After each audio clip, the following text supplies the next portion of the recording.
जय महाराष्ट्र. महाराष्ट्र दिनाच्या निमित्ताने संपूर्ण महाराष्ट्र आणि महाराष्ट्रवासी मराठी माणूस तो जगभरात आहे.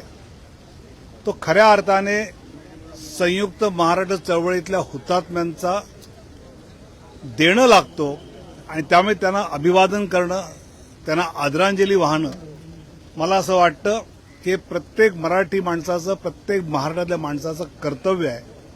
महाराष्ट्राची भूमिका देशाच्या प्रगतीमध्ये, विकासामध्ये मोलाची आहे.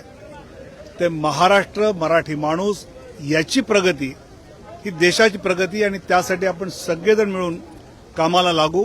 एवढ्या शुभेच्छा. जय महाराष्ट्र.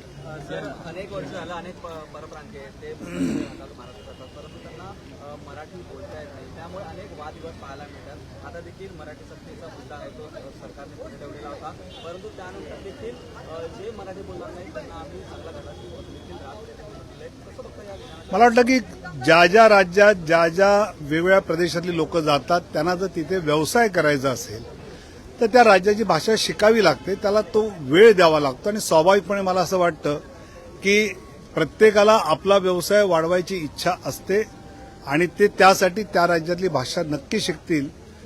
आग्रह असला पाहिजे आपला की आपली मराठी भाषा आपण सर्वांनी मिळून जास्त बोलली पाहिजे.